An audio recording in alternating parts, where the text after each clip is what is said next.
Kaikkia kullankaivajia ei tullut tavoitettua tuolta kultamailta. Päätin, että mä ajan tänne Ouluun, koska täällä oli tiedossa, että on mielenkiintoinen henkilö, eli Jukka Kela. Ja Jukka Kelan kanssa vähän rupatellaan hänen kaivuuajoistaan. Ja sen verran on saanut etukäteen tietoa, että sulla on alkanut 8-vuotiaana tämä kultahomma. Niin minkälainen tilanne se oli? Joo, me oltiin perheen kanssa menossa tuonne Pohjois-Lappiin tai jonnekin Norjaan Jäämerelle ja 77 vuonna ja Tankavaara, perinteinen sairastumispaikka kultakuumeeseen ja vettä satoi oikein tympiä keli. Äiti sitten vei mut sinne Kultahuhtomoon ja siellä oli näitä legendoja 50-luvulla jo kaivaneita Lemmenjoen Bedroja, Keurulaisen Ville Vallaton, isä Jussi Mikkonen ja sitten Raumalan Nipa-legenda myös. Ja Nipa otti mut nuorena poikana siihen opastukseen ja olikohan toinen vasko oli, niin siinä tuli semmoisia todella mitättömiä hölynpölyhippuja, 7 kappaletta muistan tarkasti ja se oli kerrasta poikki ja se iski niin kuin johonkin ja sitten lähdettiin jatkaa matkaa ja rupesi hokemaan sitten jälkeenpäin, että minusta tulee kullankaivaja ja äiti toppuutteli tietenkin ja myöhemmässä vaiheessa sitten opettajat ja opinto-ohjaajat nauroi sille hommalle ja sukulaisetkin osa. Ja no me mentiin seuraavana vuonna uudestaan ja Nipa oli siellä, Raumalan Nipa uudestaan ja vaskattiin ja tuli vähän kultaa ja se kultakuume, se sairaus vaan paheni ja aloin lukemaan sitten noita historiakirjoja Viljo Mäkipuron ja Seppo J. Partasen eritoten Lemmenjoelta kertovia juttuja. Tartsanit ja Tex-Willerit jäi sivuun ja koulussa aineet käsitteli kullankaivuuta ja sinänsä hauska sitten ala-asteella meidän luokanvalvoja kerran törmättiin Miesjoella. Se kaivos, niillä oli valtaus, siitä ei ollut mitään puhetta ja se törmättiin, se kysyi, että Jukka, mitä sinä täällä teet? Ja mä sanoin, että mitä sinä opettaja täällä teet? Ja kirjoitin sitten ainetta Raumalan Nipasta ja susista ja korundeista, kultahipuista ja sain täydet pisteet. Ja sitten 3. kerralla, kun mentiin Tankavaaraan, niin Raumalan Nipa ei ollut siellä. Se oli ääretön pettymys. Siellä oli puhtaissa vaatteissa siisti opas. Kysyttiin, missä se Nipa on ja ne sanoivat, että se lähti sinne oikeille kultamaille Lemmenjoelle ja minä aloin vinkumaan äitiä sitten ja pari vuotta kitisin siitä ja 82 äiti vei mut Lemmenjoelle ja siellä oli Nipaa, me ei nähty kylläkään, mutta se oli Nipan viimeinen kesä ja mun ensimmäinen ja siitä lähtien olen sitten ollut joka kesä, eli nyt on 40. kesä Lemmenjoella. Miksi juuri Lemmenjoki? Mikä siinä viehättää? Se oli varmaan se, koska se linkki oli auki. Ne legendat, jotka oli 50-luvulla kaivannut, ne oli vielä hengissä. Se oli elävä se kulttuuri. Päinvastoin Ivalojoelta oli 40-luvun lopulla lähtenyt suuri osa kaivajista Lemmenjoelle. Siellä oli joku Viktor Koivula ja Koivusen Unto, mutta se oli niin kuin elävä se Lemmenjoki ja sitten se Raumalan Nipa oli se kova juttu. Se oli tästä Muhokselta, tästä Oulun läheltä, joku siinä oli ja sitten kun hän meni sinne ja Tankavaarassa sanottiin, että meni oikealle kultamaille ja ne Viljo Mäkipuron kirjoissa kerrotut tarinat oli niin eläviä seikkailuja kaikkia tuommoista, niin se, ja sitten kun sinne meni, se luonnonkauneus, ne avotunturit ja todellinen erämaisuus, että kun veneellä mennään sinne korpeen, niin se on täysin omillaan. Jopa nykyään ei kuulu puhelin joka paikassa. Niin niin se luonto otti sitten myöhemmin, mutta aluksihan se oli se kultakuume. Sanoit, että kohta 40 vuotta on täynnä taivalta, niin siihen varmaan mahtuu kaiken näköistä tarinaa ja kommellusta. Niin minkälaisia muistoja on? No, sulla ei riitä varmaan nauhat tässä. Mistähän nyt aloittaisi? Tosiaan nyt on 40. kesä ja yhteenlaskettu aika, mitä siellä on viettänyt, niin on yli 10 vuotta, eli 1/5 elämästä siellä erämaassa. Niin kyllähän se antaa semmoista perspektiiviä tähän nykyajan hömpötykseen, somet ja sähköpostit ja puhelimet ja rahan perässä pokkurointi. Mutta sillä erämaassahan on sattunut monenlaista. Karhun kanssa kävely vastakkain ja ahma juossut pihalla ja vaeltajille on pantu muovipusseja jalkaan, kun niillä on lenkkitossut vesisateessa. Ja jos jonkinlaista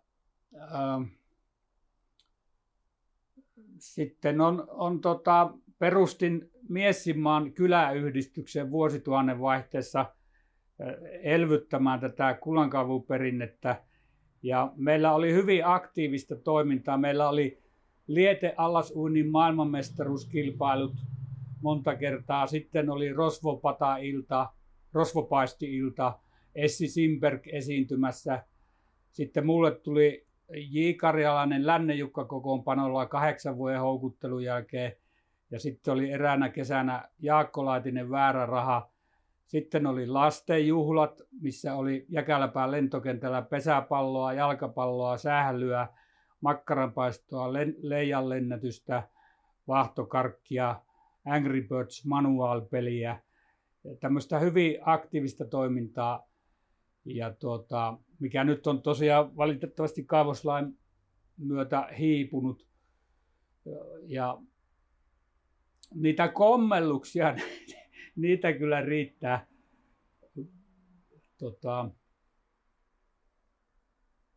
No kerrotaan semmonen, kun pidin semmoista paskapäiväkirjaa, kun mulla oli renki tuo Hemmo tuolta Huittisista, kova jätkä työtä tekemään, ja mulla tuli semmoinen vatsatauti, että tunnin välein piti käydä ripulilla vessassa, ja kyllästyin siihen ja panin kelloajat ylös. Se oli tunnin välein ja 3 päivää meni aika heikkoon kuntoon. Soitin lääkärille tutulle ja se sanoi, että jos vielä on vuorokauden päästä, niin sitten helikopterikyyti pois. Ja no sitten se tulee tämä renki Hemmo siihen ja sanoi, että hän tietää mistä se tuli, että tuu kattoo, ja oli tosi heikossa kunnossa. Ja kun mulla on tunturipuro ohjattu semmoiseen paloletkuun ja sitten loppupätkä on semmoisessa muoviläpinäkyvässä vesisukassa, niin siinä oli semmoinen mutka, niin sieltä yläpäästä oli mennyt myyriä sinne putkeletkuun, ja ne oli siinä muhinut semmoisessa mutkassa ja aurinko paistoi siihen, ja kun minä olin juonut sitä letkusta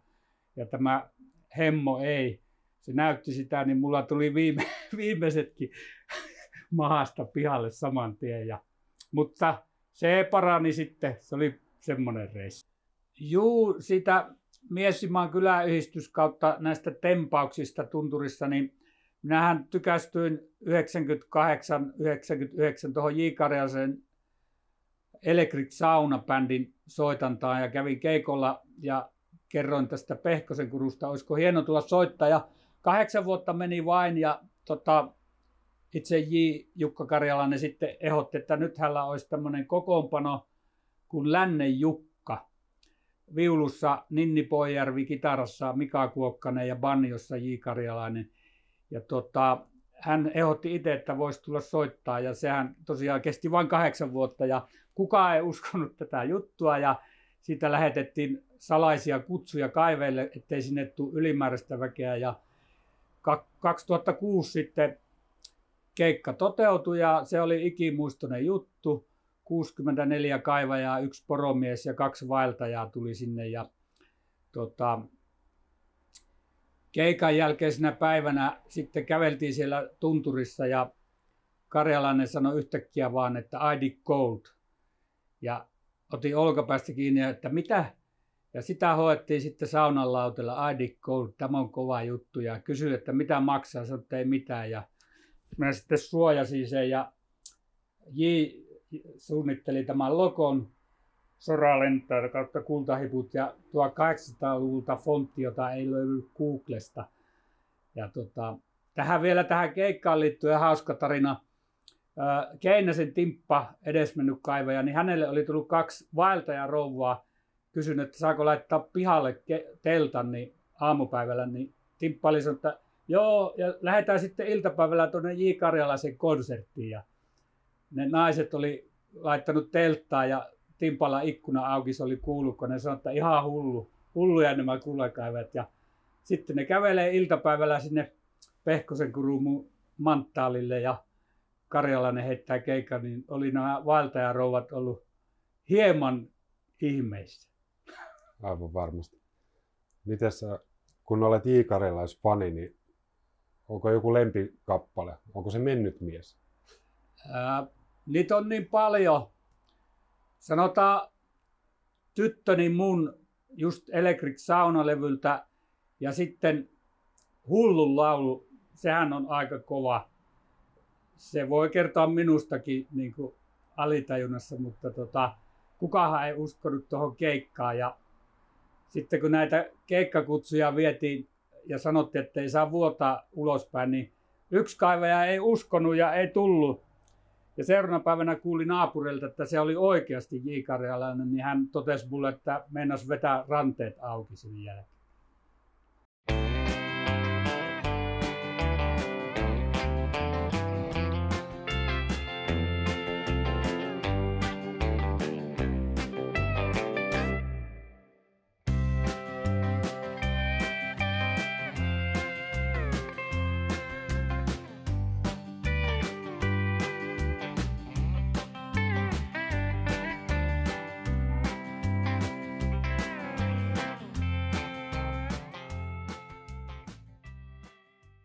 Minkälaisia persoonia sulla on ollut opettajana?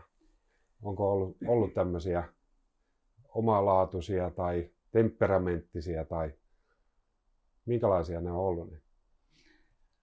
No silloin ihan alussa Lemmenjoella ekakesinä niin Jomppasen Antti, mustahurma, hyvä tyyppi, oli opasteli silloin ihan ekakesänä 82. Sitten oli Tiihosen Kake, sillä kaivettiin monttua ja se oli sovittu se maksu siitä, että saa kaivaa ja se viemäri oli tukossa, eli montussa seisoi vesi ja mulla välähti niin kuin nuorena poikana, että se viemäri pitää aukasta ja mä menin aukaseen, että saatiin vesi pois ja me saatiin hyviä hippuja siitä, niin se Tiihonen tuli ja sanoi, että ei sitä saa aukasta sitä viemäriä ja se jälkeenpäin pyysi lisää rahaa, kun me löydettiin niin hyvin kultaa siitä. No sitten Pihlajamäen Heikki, Miessinmaan kuvernööri, legenda. Hänelle pääsi juoksupojaksi. Olin parina kesänä siinä, sain kaivaa ja tehdä niitä pihahommia ja kaiken näköistä saunan lämmitystä. Nämä oli todella tärkeitä niin kuin perusta sille, että ei tarvinnut itse kantapään kautta kaikkia opetella. Juurikin se, että viemäri vie ja tuomari tuo, vettä monttuu ja tämmöistä slangia oppi siinä. Ja sitten tietenkin ne upeat tarinat, tositarinat, mitä niin kuin esim. Tämä Pihlajamäen Heikki kertoi sitten, kun joskus saatiin olla kahdestaan, paistelin lättyjä ja se kertoi niitä 50-luvun juttuja, karhuhiihtoa ja kaikkia tämmöistä. Ja sitten menin tonne kasinolle, kämpälle, Lehtosen Timpala oli siinä vähän muutamana aikana. Ja siellä tutustuin Mullisaukko Rantasen Kaitsuun ja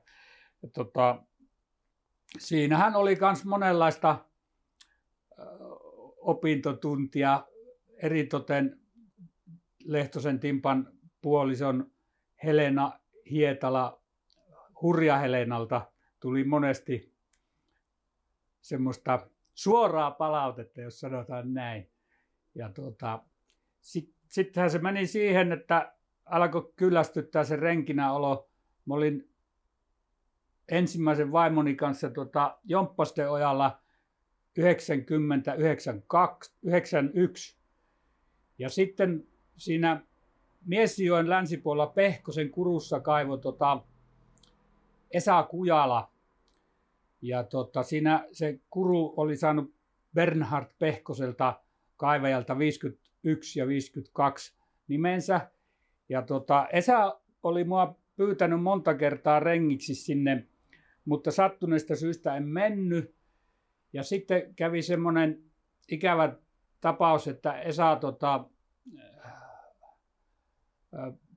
poistui keskuudestamme tapaturmaisesti kämpän palossa ja hänen lapset, perikunta, peri sen valtauksen ja sitten tämä Lehtosen Kasinon Timppa sanoi, että nyt sulla olisi paikka, että menet sinne Pehkosen kuruun tämän Kujalan perikunnan hommin, koska niistä ei ollut siellä olijaksi, ne yritti silloin 92 kesällä.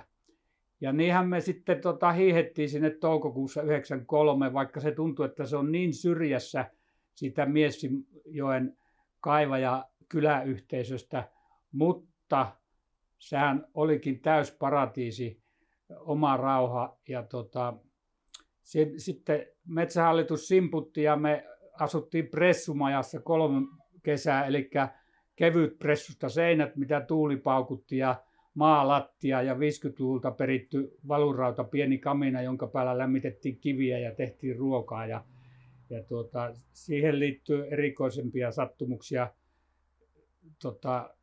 Huonot makuupussit lokakuussa lähdettiin pois, niin illalla lämmitettiin kaminan päällä kivi ja makuupussi, että pystyi nukkumaan. Ja yöllä on hirveä kopina, kun vaimo heitteli niitä kylmenneitä kiviä pois sieltä makuupussista. Ja kesällä sattui semmoinen, kun käytiin kylillä viikko NS-lomalla ja tultiin sinne. No eihän siinä ollut mitään räppänää siinä muovihökötyksessä, kun avasi oven, niin tuli semmoinen ominaistuoksu sieltä. Se oli 5 sentin homekerros siellä maassa, turve homehtunut. No eihän siinä muuta kuin se koko lattiamatto homeinen, siis hometta lapioitiin kottikärryä, heitettiin pihalle ja siitä lähtien oli sorapohjalla. Ja sitten aina piti syksyllä purkaa se ja keväällä rakentaa ja yrittää räntä- ja lumimyrskyssä pakata syksyllä hyvin, mutta kun tultiin seuraavana vuonna, niin myyrät oli sinne paskonut ja tehnyt penikat sinne porontaljoihin ja patjoihin ja makuupusseihin. Ja tätä sanotaan kullankaivuun romantiikaksi, että kun tökkii oikein hyvin vasta. Mutta siitäkin on selvitty. Aikaisemmin on tuossa tullut todettua se, että kullankaivua ainakin pelkästään lapiomeiningillä ei kannata. Niin sinulla on vähän muuta kaivostoimintaa, eli se liittyy korukiviin. Minkälaista? Joo, minä vuosituhannen vaihteen jälkeen niin ajauduin käymään tuolla Yliluostolla ja siellä oli tuttavilla ametistivaltaus. Ja tämä ei ole se kuuluisa turistipaikka, se Lampivaara Luostolla, vaan tämä on Yliluostolla ja siellä oli kiveä huomattavissa määrin ja tutustui tähän porukkaan ja sen oli löytänyt minun pojan mummo ja he oli valmiita luopumaan siitä, mutta minä hommasin jatkoajan ja sitten myöhemmin painittiin se kaivospiiriksi. Se kesti vain 3,5 vuotta se byrokratia Helsingin päässä ja sähköpostia ja kirjettä. Ja sitten nykyään hoidan sitä itse ja siinä on pienimuotoista matkailua ja kaivetaan tosiaan ametistia sieltä ja siellä on monennäköistä. Me on hionut näitä, nämä on niin kuin korukiviä, mutta parhaiten sisältä löytyy sitten ihan huippua niin kuin jalokiviluokan tavaraa ja me on niin kuin 2 kaivoksen loukussa, että Lemmenjoki ja sitten on tämä Yliluosto, niin siinä pitää vähän puntaroida. Ja sitten matkailu täydentää myös Lemmenjoella, niin kuin mulla on Petronella opisto, aputoiminimi, missä koulutetaan Petronelloja ja myös Betroja kullankaivuuseen ja siihen erämaa-elämään, mutta sitten ne matkailijat myös sitten ostaa koruja ja varsinkin näitä ametistijutskia, onnenkiviä, voimakiviä. Ja joissakin koruissa on sitten yhdistetty 2 kaivoksen tuotteet, on Lemmenjoen kultahippu pehkoskurusta ja sitten ametisti ja mikä se hienompi. Kaikki on ekologisesti kaivettu ja eettisesti. No, tosin lapsityövoimaa, mulla on oma poika ollut joutunut hommiin, mutta omasta tahdostaan ja silleen, että näillä töin välillä ollaan täällä etelän lomalla kautta töissä lähettämässä, tuomassa ametisteja sinne ja tänne ja tuonne. Lämmin kiitos Jukka Kelalle.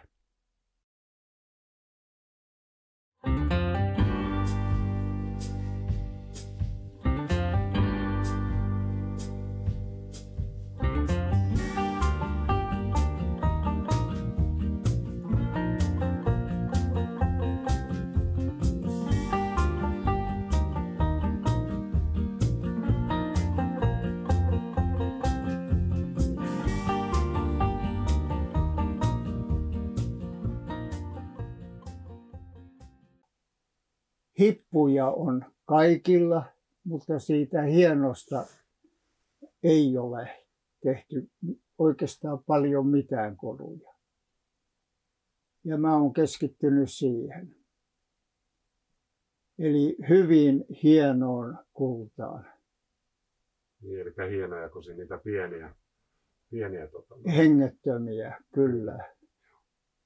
Mä sain koulussa aikoinaan niin ton stipenin ja pääsin kokeilemaan kullan ja lasin yhteen liittäminen. Ja siinä meni paljon aikaa. Miten se onnistui? Hyvin. Äärettömän hyvä. Niistä tulee varmaan semmoisia oikein taidekoruja sitten. No periaatteessa kyllä. Mä sain Nuutjärven avustuksella olla Nuutjärvellä töissä, mutta yöllä. Ja sain kaikkia koneita käyttää, mitä siellä oli.